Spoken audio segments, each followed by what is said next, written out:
आज हम लोग सीखने वाले हैं कक्षा तीसरी की हिंदी का पाठ है जिसका नाम है सीखो। प्रकृति की वस्तुओं से हम लोग बहुत कुछ सीखते हैं। फूल हमें हंसना सिखाते हैं, भौरे गुनगुनाना, दीपक हमें जलकर भी प्रकाश देना सिखाता है और हमें चाहिए कि हम इन्हें प्राकृतिक चीज़ों से कुछ ना कुछ सीखते रहें। ठीक है, तो ये जो सीखो पाठ है ये एक कविता है और कविता आपको और हमको सभी को अच्छी लगती है और अगर हम इसको अच्छे से लय ताल के साथ गाना सीख जाएं तो वो कविता हमें और भी अच्छी लगती है। इस कविता में कई सारी सीख भी आपको मिलने वाली है, तो चलिए देखते हैं ये कविता सीखो। तो चलिए एक साथ लय और ताल के साथ पहले हम इस कविता का वाचन करते हैं। फूलों से नित हंसना सीखो, भौरों से नित गाना, तरुकी झुकी डालियों से नित सीखो शीश झुकाना। सीख हवा के झोंकों से लो कोमल भाव बहाना, दूध तथा पानी से सीखो मिलना और मिलाना। सूरज की किरणों से सीखो जगना और जगाना, लता और पेड़ों से सीखो सबको गले लगाना। मछली से सीखो स्वदेश के लिए तड़प कर मरना, पतझड़ के पेड़ों से सीखो दुख में धीरज धरना।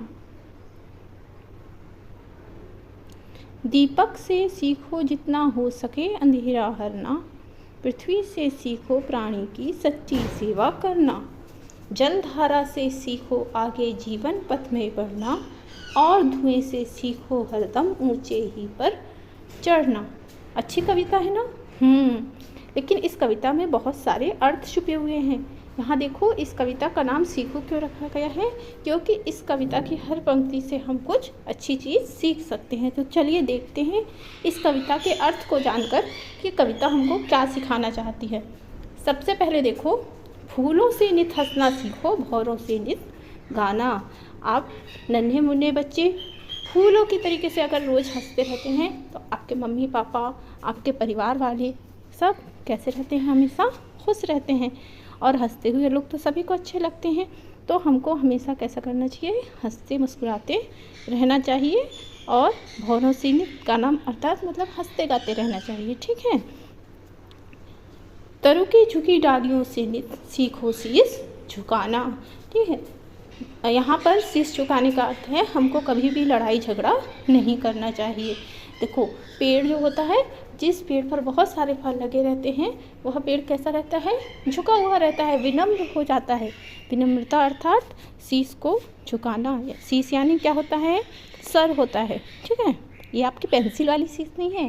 यहाँ पर शीश का अर्थ हमारे सर से है। विनम्रता से अपने सर को झुकाना यानी अपने स्वभाव में विनम्रता लाना ही हम तरु यानी कि पेड़ की डालियों से सीख सकते हैं। आगे की पंक्तियाँ देखते हैं। सीख हवा के झोंकों से लो कोमल भाव बहाना। देखो, जब हम लोग मान लो बहुत गर्मी पड़ रही है, अभी गर्मी का मौसम चल रहा है और आप कहीं बैठे हैं और एकदम से कहीं से ठंडी हवा का झोंका आता है तो आपको कैसा लगता है? बहुत अच्छा लगता है ना? तो वह क्या है? हवा का कोमल भाव है। उसी तरीके से जो हवा के झोंके के कोमल भाव के तरीके से हमको भी सबके साथ कैसा व्यवहार करना चाहिए? कोमल व्यवहार करना चाहिए। किसी से भी कठोर बात नहीं कहनी चाहिए और विनम्रतापूर्वक व्यवहार करना चाहिए। दूध तथा पानी से सीखो मिलना और मिलाना। यदि दूध और पानी को मिला दिया जाए तो आप दोनों में अंतर नहीं कर पाओगे। ठीक है, इसी तरीके से हमें भी सबके साथ कैसे रहना चाहिए? मिलजुल कर रहना चाहिए। सूरज की किरणों से सीखो जगना और जगाना। सूरज कैसे निकलता है? सबसे पहले सूरज निकलता है, फिर वह सारी दुनिया को अपनी किरणों की सहायता से जगाता है। यानी रोज़ सूरज का एक निश्चित समय होता है, उस समय पर सूरज निकलता है। उसके उदय होने का और अस्त होने का दोनों का समय निश्चित है। उसी तरीके से हमको भी अपने जागने और सोने का समय कैसा करना चाहिए? निश्चित करना चाहिए। लता और पेड़ों से सीखो सबको गले लगाना। देखो, आपने कभी देखा होगा पेड़ के ऊपर जो बेल लटकी रहती है, लता यानी बेल है ना, तो वो बेल क्या रहती है? पेड़ को गले लगाए रहती है। उसी प्रकार से हमको भी क्या करना चाहिए? अपने मित्रों को, है ना, और जो हमारे कमज़ोर साथी हैं उनकी सहायता करना ही चाहिए। सबको गले लगाने का अर्थ ये है कि हमको उनकी सहायता करनी चाहिए। जो बेल रहती है वो कमज़ोर रहती है, लेकिन पेड़ क्या करता है? उसको अपना सहारा देता है, जिससे कि वह बेल आसानी से ऊपर बढ़ पाती है। उसी तरीके से हमारे जो ऐसे मित्र हैं जो हमसे पढ़ने लिखने में कमज़ोर हैं, खेलने कूदने में कमज़ोर हैं, हमको उनकी क्या करनी चाहिए, सहायता देनी चाहिए, है ना। गले लगाने का अर्थ क्या है यहाँ पर, सहायता करना, ठीक है। मछली से सीखो स्वदेश के लिए तड़प कर मरना। स्वदेश यानी हमारे देश से हमें क्या करना चाहिए, प्रेम करना चाहिए। मछली का देश कौन सा होता है, वो पानी में रहती है, वही उसका देश है। और अगर हम उसको पानी से निकाल देते हैं तो वो क्या करती है, अपने प्राण त्याग देती है, मतलब वो अपने देश से बहुत प्यार करती है। उसी प्रकार हमें भी अपने देश से क्या करना चाहिए, प्रेम करना चाहिए। पतझड़ के पेड़ों से सीखो दुख में धीरज धरना, ठीक है। और अगर कभी मान लो कोई परेशानी आ जाती है, जैसे पतझड़ में क्या होता है, पतझड़ में पेड़ों के पत्ते गिर जाते हैं, है ना, तो क्या पेड़ भी गिर जाता है, नहीं, पेड़ कुछ दिन रुका रहता है, फिर वहाँ पर नए पत्ते निकल आते हैं।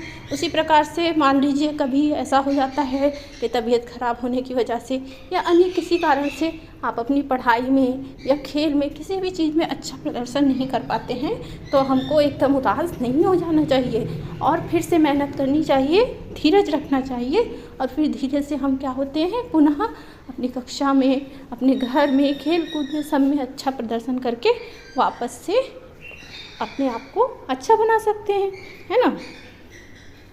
उसके बाद दीपक से सीखो जितना हो सके अंधेरा हरना। अंधेरा हरना यानी आसपास जो भी उदासी है, परेशानी है, उसको भी हम किसी अंधकार की तरीके से मान सकते हैं। और दीपक क्या करता है, जब दीपक जलता है तो वो अंधेरा दूर हो जाता है। तो हम बच्चे भी क्या कर सकते हैं, अपने आसपास के अंधकार को, अज्ञानता के अंधकार को दूर कर सकते हैं। कैसे करेंगे अज्ञानता के अंधकार को दूर कर, हम स्वयं भी अच्छे से पढ़ाई लिखाई करेंगे और अपने साथियों को भी अच्छे से पढ़ने लिखने के लिए प्रेरित करेंगे। तो इस तरीके से हम भी जो है अंधकार को हर सकते हैं। यहाँ पर अज्ञानता के अंधकार को हरने की बात करी जा रही है। पृथ्वी से सीखो प्राणी की सच्ची सेवा करना। देखो धरती धरती क्या है, हमारी माता है ना, और धरती सभी प्राणियों की सच्ची सेवा करती है। इतने सारे प्राणी, जितने भी जीव जंतु हैं, मनुष्य है, वो सब धरती पर रहते हैं। धरती सबके लिए भोजन की व्यवस्था करती है, तो वो सभी प्राणियों की क्या कर रही है, सेवा कर रही है। उसी तरीके से हमको भी प्राणियों की सच्ची सेवा करनी चाहिए, किसी भी प्राणी का अहित नहीं करना चाहिए। कई बार बच्चों की आदत होती है छोटे मोटे जानवरों को, जीव जंतु को बिना वजह ही पत्थर में, पैर में मारते हैं। ऐसा कार्य हमको नहीं करना चाहिए। और कोई जीव जंतु या मनुष्य परेशान है तो हमें उसकी क्या करनी चाहिए, सहायता करनी चाहिए। जलधारा से सीखो आगे जीवन पथ में बढ़ना। हमको जो है अपने जीवन पथ में आगे बढ़ना चाहिए। जीवन पथ में आगे बढ़ने का अर्थ है हमें नई नई चीज़ें सीखने का प्रयास करना चाहिए, जिससे हमारा और भी ज़्यादा विकास हो। और धुएं से सीखो हरदम ऊंचे ही पर चढ़ना। धुआं को देखना कभी भी, वो जब हम आग जलाते हैं और उसमें धुआं निकलता है तो धुआं किधर जाता है, आसमान की ओर जाता है ना। तो उसी प्रकार से हमको भी क्या करना चाहिए, ऊपर की ओर बढ़ने का प्रयास करना चाहिए। मतलब अगर हमको अभी कोई चीज़ आती है तो हमको प्रयास करना चाहिए कि हमें वह चीज़ और अच्छे से आए। जैसे ये कविता है ना, अब हम कविता को किताब में से पढ़ रहे हैं तो हमको कविता में से, किताब से कविता पढ़ना अच्छे से आ गया है ना, तो फिर हमको क्या प्रयास करना चाहिए कि हम बिना देखे इस कविता को अच्छी तरीके से पढ़ सकें। फिर बिना देखे भी पढ़ना अच्छे से आ गया, बोलना अच्छे से आ गया, तो हमको उसको बिना देखे लिखने का प्रयास करना चाहिए, है ना। फिर उसके प्रश्न उत्तरों को अच्छे से हल करने का प्रयास करना चाहिए। मतलब हमेशा ऊंचाई की ओर बढ़ने का प्रयास हमको करना चाहिए। तो ये कविता जो है अपनी हर पंक्ति के साथ आपको एक नई सीख दे रही है। आशा है यह कविता आपको अच्छी लगी होगी। हमारे कमेंट बॉक्स में कमेंट करके ज़रूर बताएं कि कविता आपको कैसी लगी। अगले वीडियो में हम लोग इसके प्रश्नोत्तरों को हल करेंगे। धन्यवाद।